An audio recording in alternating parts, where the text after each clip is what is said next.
자, 당신은 누구십니까?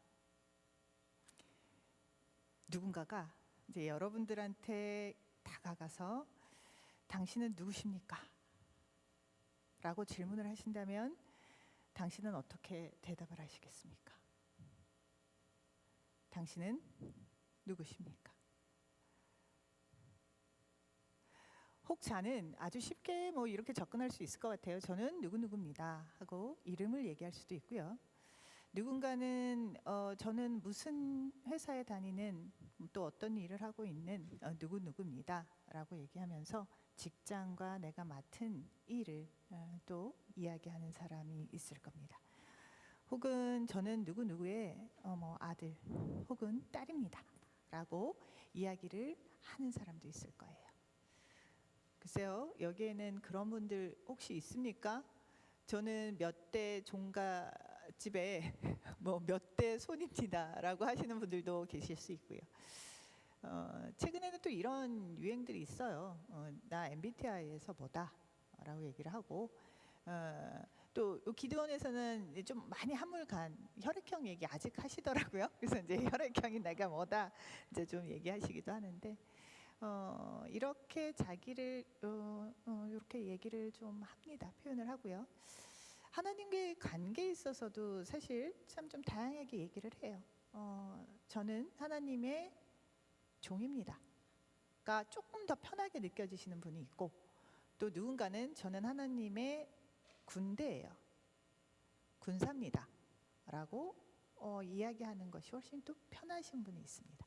또 어떤 분은 저는 하나님의 자녀입니다 라고 이야기하는 것이 훨씬 더 좀 편하신 분들이 있어요. 신앙의 연륜에 따라 혹은 때에 따라 이렇게 조금 이 표현이 어쩔 땐 조금 더 어떤 개념이 어떤 표현이 좀 더 가깝게 느껴지고 좀 더 멀리 느껴지고 고정된 거는 없지만 그렇게 좀 내가 지금 이 상황에서 어떻게 부르는 것이 편한지가 좀 다를 때가 있습니다. 오늘은 보냄 받은 자라는 그 정체성, 그 표현으로 좀 더 이야기들을 살펴볼까 합니다. 선교란 오늘 이제 선교 보고가 이제 있습니다. 방학 동안에 이제 인도네시아를 위해서 그리고 인도를 위해서 일본을 위해서 그리고 또 국내 선교 목포에서 연합으로 했던 선교를 위해서 참 많은 분들이 기도해 주시고 후원을 해 주셨는데, 그런 어떤 그곳에 가서 여러분들의 기도와 또 후원을 받고 또 그곳에서 무엇을 목격하고 왔는지 증인된 삶으로 여러분과 그 목격한 것을 좀 나눌 시간들을 가질 거예요. 자, 이렇게 우리는 방학 동안 그 어느 부서에서도 사실 좀 따라올 수 없는 이 기도원에서의 이 선교는 굉장히 좀 뜨겁고 그리고 활기참을 제가 올해 기도원을 경험하면서 좀 더 보게 되는데요. 그래서 좀 기도원한테는 이 선교라는 것이 굉장히 중요하고 의미 있는 어떤 사역인 것 같습니다. 자, 이런 의미에서 우리가 좀 선교라는 것을 이 보냄 받은 자와 좀 연결을 지어서 좀 살펴볼 텐데요. 그것이 오늘 또 본문과도 연결이 됩니다. 선교라는 거는요, 미시오, 미토 이런 언어 라틴어에서 이제 개념이 이제 나왔어요. 근데 그게 뭐냐면 파견하다, 그러니까 파견, 보내다, 그리고 임무 이런 뜻을 가지고 있습니다. 국가에서 어떤 외교관에게 어떤 임무, 특별하게 이제 임무를 주고 이렇게 보낼 때 이 미션이라는 단어를 쓰고 있고요. 그런 식으로 정치적으로 좀 특정한 어떤 임무를 수행할 때 그런 것을 미션, 선교랑 연결지어서 사실 사용을 하고 있습니다. 근데 저희는 좀 요 개념이 정치적이고 좀 국가적인 어떤 사회적인 개념하고는 조금 더 넓은 개념에서 이 미션을 좀 살펴볼 수 있겠는데요. 크리스토퍼 라이트라고 하는 영국의 살아있는 신학자분이 계십니다. 한국에도 책이 많이 소개가 되어 있는데 하나님의 선교라는 책이 좀 우리 좀 나라에서도 많이 알려져 있고 신학생들도 참 즐겨 읽고 탐독하는 도서 중에 하나입니다. 하나님의 선교라는 책을 쓰면서 크리스토퍼 라이트가 특별한 깨달음을 얻습니다.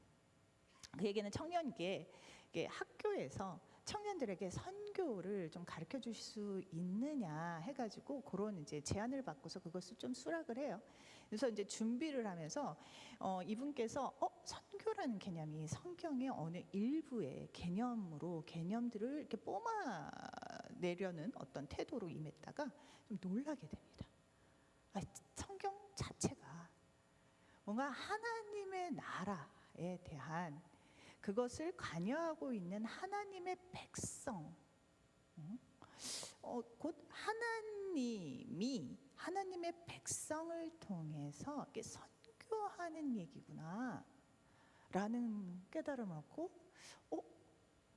선교라는 것이 어떤 하나님 사역의 일부가 아니라 그냥 성경 자체가 쭉 66권이 하나님의 선교를 얘기하고 있다라는 깨달음이 와요.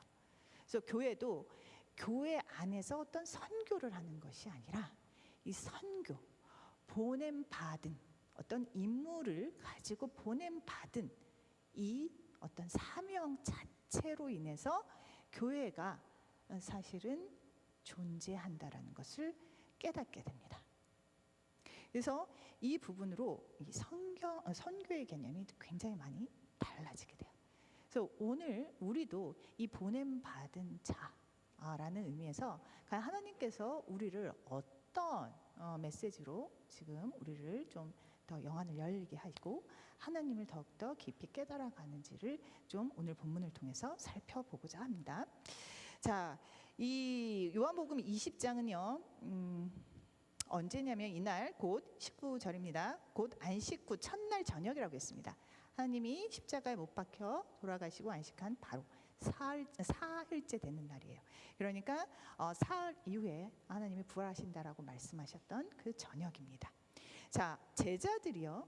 어떤 제자들이냐면 지금 유대인들을 두려워해서 모인 곳에 문들을 닫았더니라고 합니다.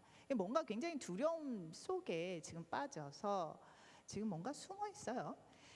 여기 보면 문이라고 하지 않고 문들이라고 표현을 합니다. 복수형으로 쓰여 있어요. 그러니까 이 집의 모든 문들을 닫아놓고 꼭꼭 숨어 있었다는 것을 의미합니다. 뭔가 두려움에 떨고 있었다라는 거죠. 19절은 이런 제자의 모습이 나옵니다.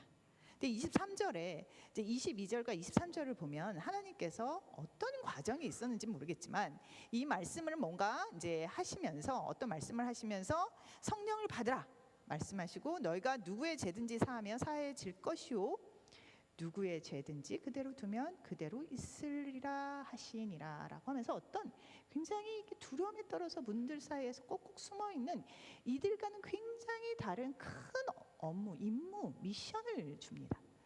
이 사이에 어떤 일이 과연 있었길래 이 제자들이 예수님의 죽으심으로 인해서 유대인들에게 사실 똑같은 처형을 당할까봐 두려워서 떨면서 숨어있던 이들이 어떤 이런 큰 뭔가 하나님의 이 영역을 사하고 혹은 그대로 두는 이 심판의 어떤 열쇠들을 사실은 좀 부여받는 큰 사명을 받았는지 그 변화들을 좀 살펴보도록 할게요.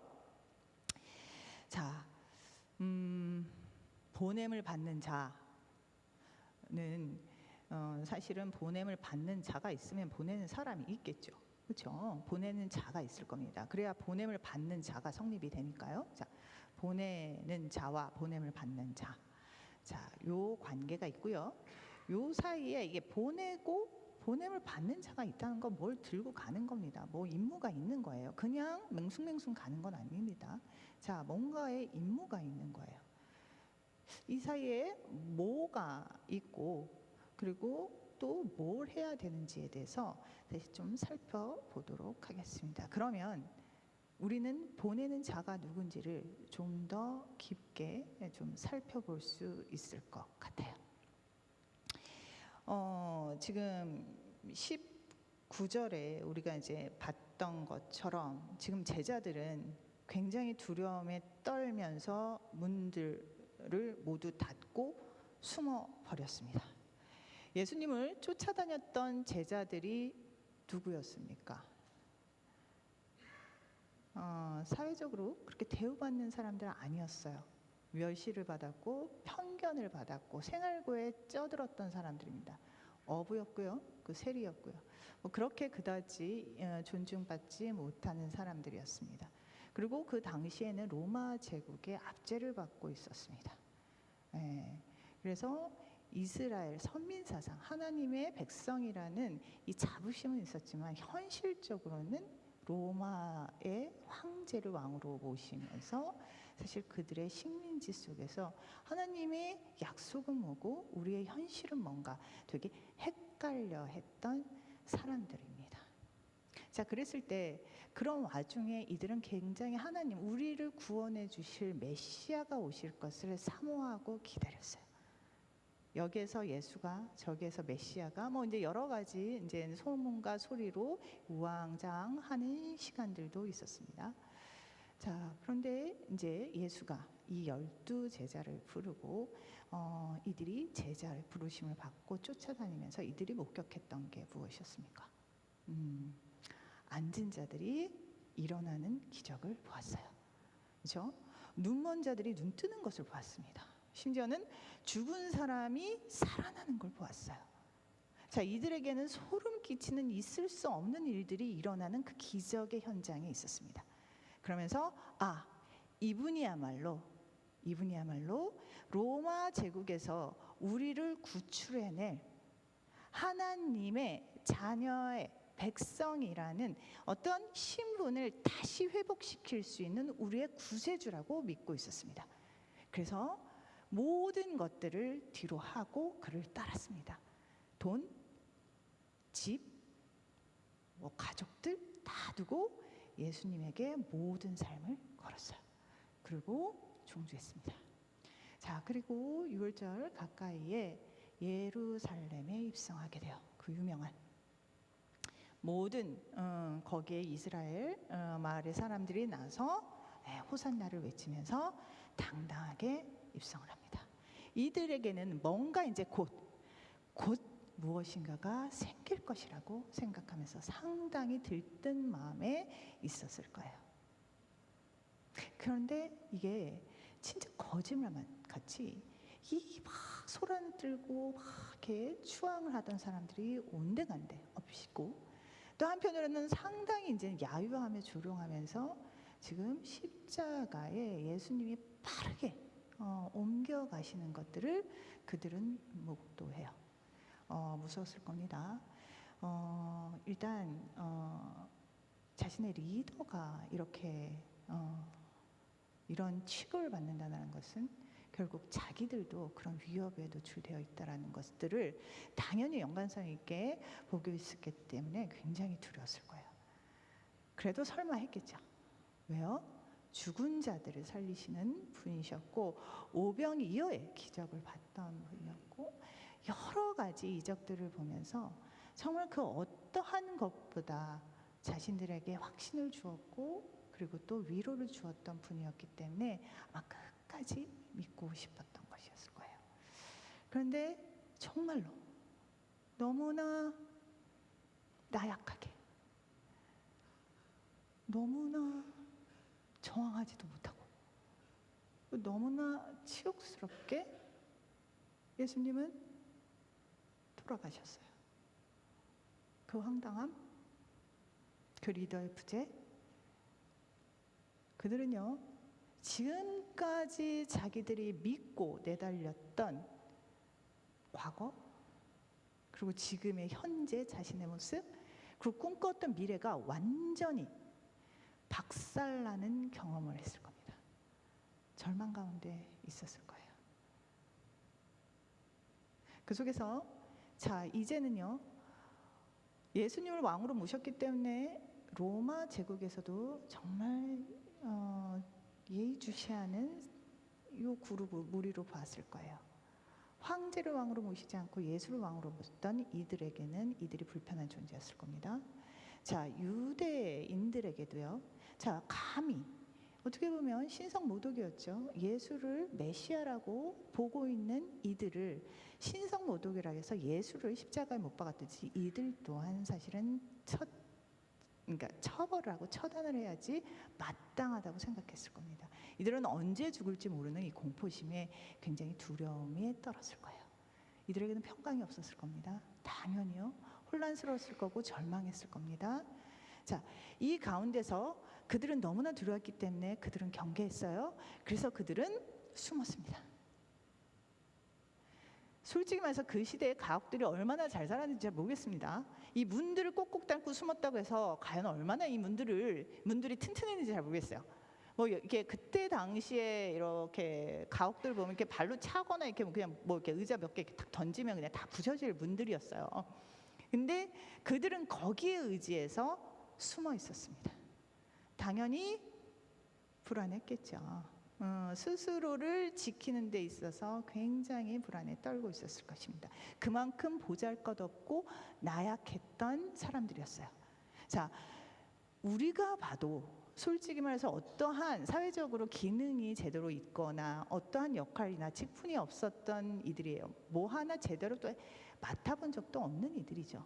자, 하나님은, 예수님은 솔직히 말해서 그들을 제자로 불러서 데리고 다닐 때부터 모르겠습니다. 제가 그 당시에 태어났으면 저는 상당히 받아들이고 이해하기는 어려웠을 것 같아요. 저는 정말 솔직히 말해서 보지 않아도 저는 바리새인 쪽에 붙어서 그들을 정죄하고 있었을 것 같습니다. 자, 이렇게 어떻게 보면 한 번도 기능적으로 무엇인가를 감당할 수도 없었고 또 보여지기에도 사실은 굉장히 정말 좀 비겁한, 여러분 기억하십니까? 베드로가 3번 하나님 예수님을 부인합니다. 그 단계가 있어요. 처음에는요, 너 이거 예수님의 제자 아니야? 그랬더니 이거 뭔 말이야 하면서 모른 척을 합니다. 못 알아듣는 척을 해요. 예. 두 번째는요, 그랬더니 맹세를 하면서 난 저 사람을 몰라 라고 얘기를 합니다. 세 번째는 어떻게 했는지 압니까? 베드로가요? 저주를 합니다. 저주를 하면서 나는 알지 못한다라고 아주 의지적으로 사실은 거부를 해요. 저주까지 합니다. 자신의 스승이자 자신의 왕이고 자신의 구주라고 하는 그 자를 향해 저주하면서 난 저 사람을 알지 못한다라고 대답을 해요. 자, 여기 지금 어딘지는 정확하게 모르지만 다락방에 지금 문 뒤에 숨어있는 이 제자들, 과연 이 생각이 그리고 이 행동이 베드로에게만 해당되는 것이었을까요? 아닐 겁니다. 그들 모두가 죽음과 하나님 사이에서 탁 칼을 들이대고 누구냐라고 얘기했을 때 그들은 다 베드로와 같은 반응을 했을 거예요. 자, 이런 자를 하나님께서는 택하십니다. 그리고 지금 어떤 단계 속에서 마지막에 이 23절에 어떻게 보면 임무를 주어집니다. 자, 이 사이에 이렇게 비겁하고 정말 허접한 제자들을 하나님께서 어떻게 다루셨길래 이 상황들이 이루어질 수 있는지를 볼게요. 자, 19절입니다. 첫 번째요. 자, 보내는 사람이 지금 보냄을 지금 보내는 사람이 이 보냄 받은 자를 지금 세워가는 과정입니다. 첫 번째는 뭐냐면 19절에 봅니다. 자, 유대인들을 두려워해서 모인 곳에서 문을 닫고 있었습니다. 그랬을 때 예수께서 오사 가운데 서서 이르시되 라고 이야기하고 있어요. 자, 이들은요 하나님을 요청하거나 요청하지 않았습니다. 이들은 분명히 앉아가지고 그랬을 거야. 탓하고 있었을 거야. 이게 지금 뭐야? 우리가 믿었던 게 뭐야? 하나님 어떻게 예수님 이럴 수가 어디 있어? 믿음으로 끝까지 지키고 있었던 사람들은 없었을까? 아, 맞아, 오시기 전에 사흘 안에 부활했어, 우리를 찾아오신다고 하셨어 라고 믿는 자는 없었어요. 왜냐하면 그 전에도 무덤가에서 막달라 마리아가 얘기합니다.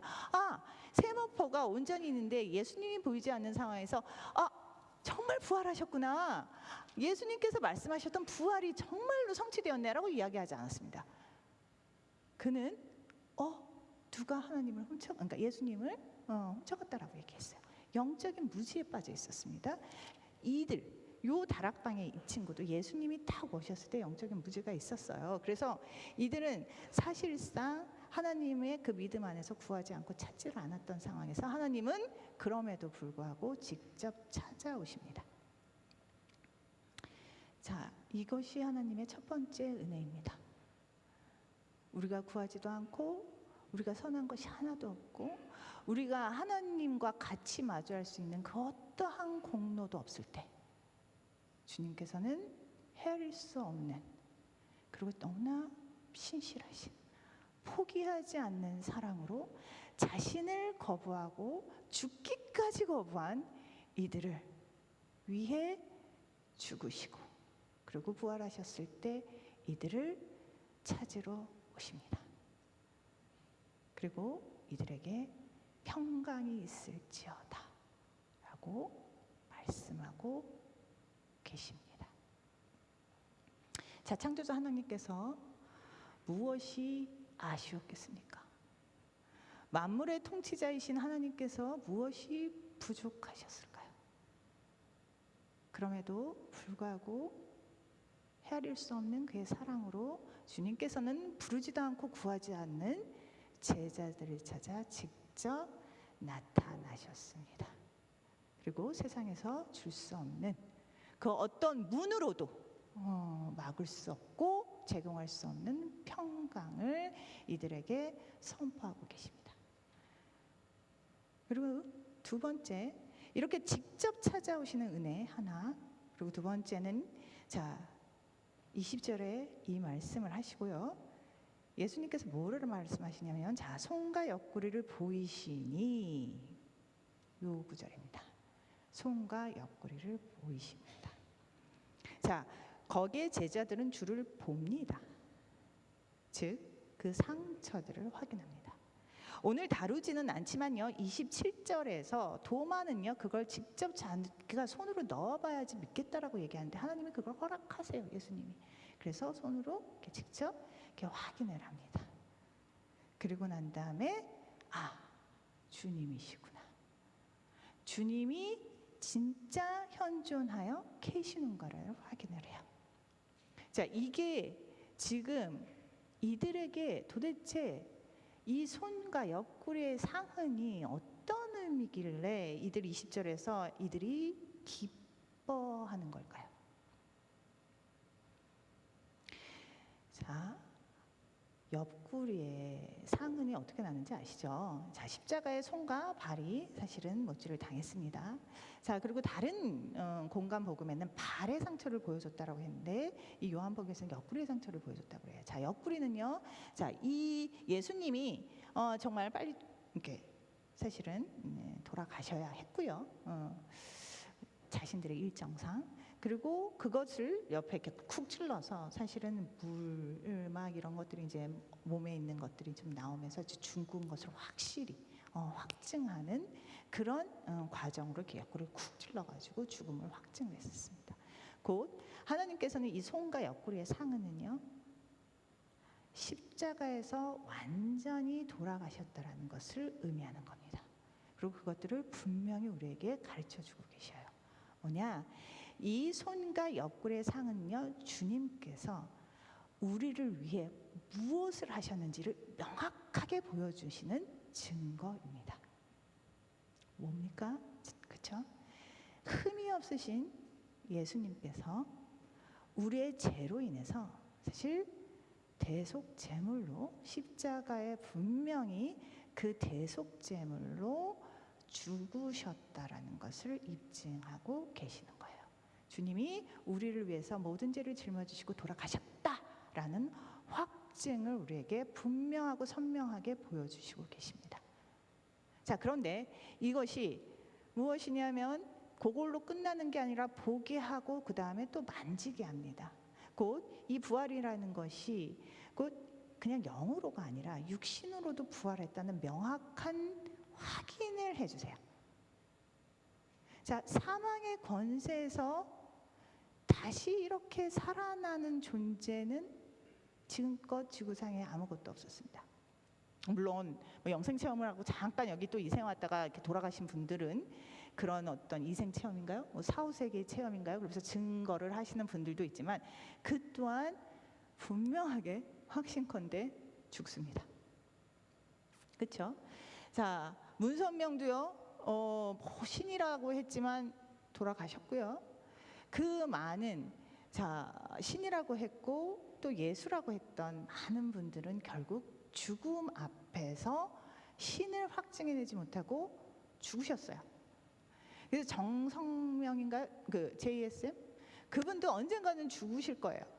언젠가는 다들 이렇게 우리나라의 예수라고 본인이 부활한 신이다라고 하시는 분들이 상당히 많다고 하시는데 그분들이 저는 뭐 다른 거는 뭐 확증을 못하겠지만 이분들이 분명히 돌아가실 거는 압니다.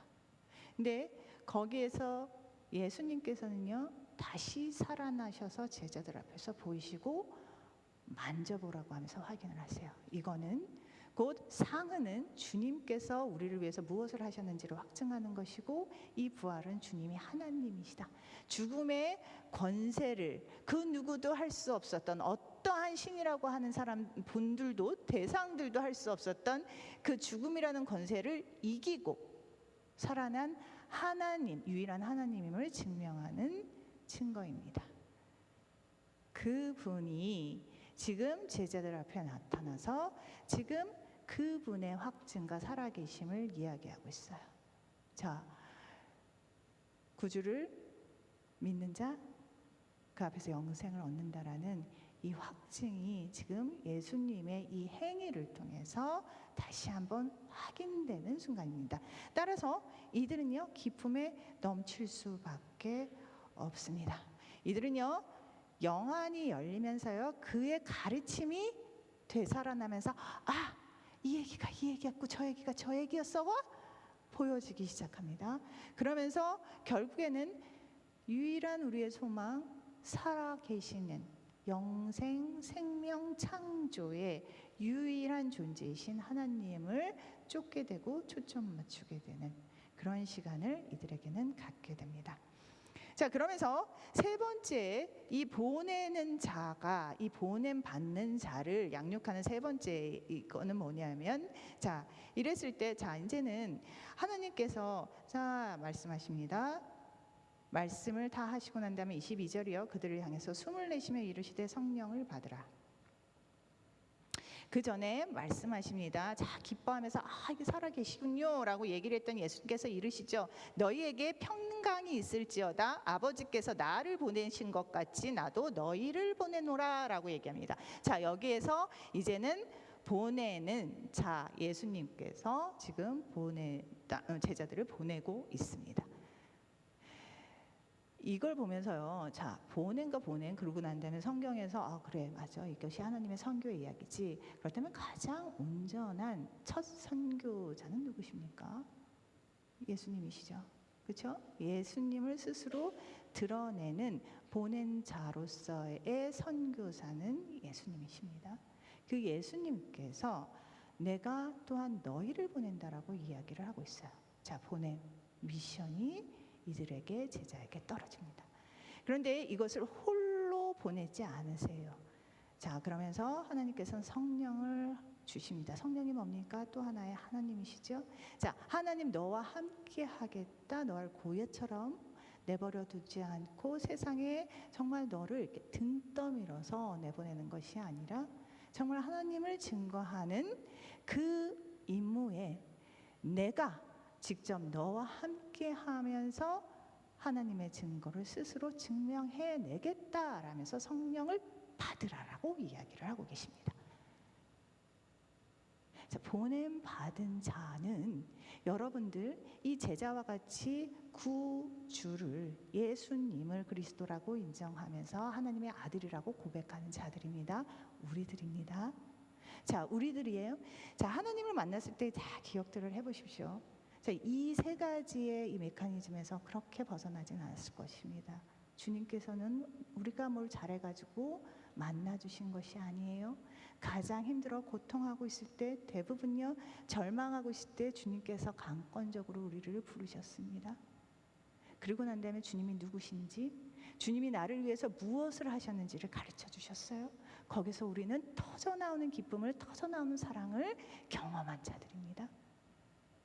그 가운데서 하나님은 성령을 저에게 주시면서 이 성령 가운데서 계속 성령의 법으로 우리가 살아갈 수 있는 보냄 받은 자로서의 삶을 살아가도록 우리를 계속적으로 끊이지 않게 우리를 훈련시키고 인도해가고 계십니다. 이들에게도 지금 이 과정이 요 다락방에서 이루어지고 있습니다. 그러면서 성령을 받은 이 보냄 받은 자가 우리만 잘 먹고 잘 사는 것이 아니라 지금 뭐를 하라고 하냐면요, 23절 너희가 누구의 죄든지 사하면 사해질 것이요 누구의 죄든지 그대로 두면 그대로 있으리라 하십니다. 이게 뭐예요? 그렇죠? 야, 이게 우리가 그런 능력이 있어? 근데 내 삶에는 그런 능력이 없는데. 요게 오해를 받는 구절인데요. 자, 요걸 보면 죄를 사하고 또 죄를 그대로 두는 권한은 누구에게 있습니까? 하나님밖에 없어요. 예수 그리스도밖에 없습니다. 그렇기 때문에 이거를 지금 우리가 성령을 받는다고 해서 우리가 가가지고 죄를 사한다, 그리고 난 다음에 죄를 그대로 두라, 심판을 하는 우리에게 권한은 여전히 없습니다. 왜냐하면 그 권한은 여전히 하나님께 있고 예수님에게 있습니다. 그것을 할 수 있도록 그분을 소개하는 임무를 우리가 가지고 있다는 겁니다. 그래서 우리를 통해서 일하시는 하나님, 그 일하심에 아멘으로 받는 자는 제가 사해 줄 것이고 그것을 부정하는 사람들은 그대로 있겠다라는 이야기입니다. 무슨 얘기인지 알겠죠? 그렇기 때문에 우리는요, 이 모두가 하나님에게 보냄 받은 자입니다. 우리는요, 우리의 복음은요, 우리만 잘 먹고 잘 살고 출세하고 하나님의 영광을 위해서 주님의 자녀가 얼마나 드높여지는지 세상에 우쭐거리기 위해서 우리가 뽑힌 게 아니에요. 우리는 하나님의 이 보냄 받은 자의 이 예수님의 삶을 우리가 그대로 닮아서 하나님을 사랑하고 이웃을 사랑하는 그 보냄 받은 자의 임무를 가지고 보냄을 받아 지금 각자의 자리에 가야 하는 자들입니다. 그리고 지금도 그렇게 살아가고 계시고요. 그래서 이 선교라는 것은요, 어떤 특정한 나라에 가는 게 아닙니다. 어떤 못 사는 나라에 가서 우리가 예수님 이렇습니다 라고 증거하는 게 선교가 아니에요. 자, 혹은 너무나 도시화되어 있는 사이버틱한 그런 데 가가지고 하나님은 살아계십니다 라고 이야기하는 게 아니에요. 선교는요, 어떤 나라에 가서 무엇인가를 해야 되는 그런 되게 작은 개념의 선교가 아닙니다. 내지는요, 내가 뭔가 이렇게 우리도 그거 많이 했습니다. 막 특송 부르고 찬양하고 스키드라마 하고 이렇게 막 하나님에 대해서 이렇게 막 선포하는 것만이 선교가 아닙니다. 자, 하나님께서요, 자, 너희를 보낸다라고 얘기하시고 성령을 받으라고 얘기하시고 누구든지 죄든 사하면 사하여질 것이고 그리고 죄가 그대로 있으면 그대로 둘 것이다라고 한 예수 그리스도를 전파하는 데는요, 선포도 있지만요, 우리의 성품도 있고요, 우리의 삶의 다른 거룩한 구별된 삶의 선택을 보면서 사람들은 보게 됩니다. 그리고 뭔가 인간으로서는 할 수 없는 그 범위를 넘어선 사랑을 보면서 사람들은 도대체 이 친구가 도대체 누구냐? 도대체 이 친구를 이렇게까지 하게 만드는 뒷배가 뭐냐? 그 힘은 뭐냐로 하면서 그리스도에 초점 맞추게 됩니다. 요즘은 특별하게 관계 전도가 훨씬 많이 지금 하나님이 그 속에서 일하심을 우리가 확인하게 됩니다. 우리는요, 지금 누구는 인도네시아 갔다 왔고 누구는 일본 갔다 왔고 누구는 목포 갔다 왔고, 아니요, 우리는 지금 각자의 삶에서, 가정에서, 일터에서, 그리고 이 공동체에서 우리는 보냄받은 자 선교사로서 하나님의 영광을, 하나님의 나라를 선포하기도 하고 우리의 성품 속에서 거룩한 분별된 선택 속에서 우리는 해가면서 증거하는 사람들입니다. 그렇기 때문에 여러분들은 모두 주님께 보냄받은 자 선교사라는 이 정체성을 잊지 않고 살아가는 하루 되셨으면 좋겠어요. 주님께서는요, 살아계신 창조주 하나님께서는요, 정말 헤아릴 수 없는 믿기지 않는 사랑으로 인해서 그분 스스로를 이 땅에 보내셨습니다. 그리고 주님을 드러내셨어요. 그래서 우리는 압니다. 우리는 울컥하며 하나님께 주님, 어찌하여 이렇게 저를 사랑하십니까? 라고 고백하는 순간들이 있었을 거예요. 그 사랑을 우리는 압니다. 자, 이 사랑을 하나님께서는 너만 잘 영위하고 살라고 보내시지 않으셨어요. 주님의 사랑은 그렇게 고여 있을 수 없는 사랑입니다. 생명은요, 창조는요, 터져 나오는 겁니다. 감출 수가 없어요. 막을 수가 없어요.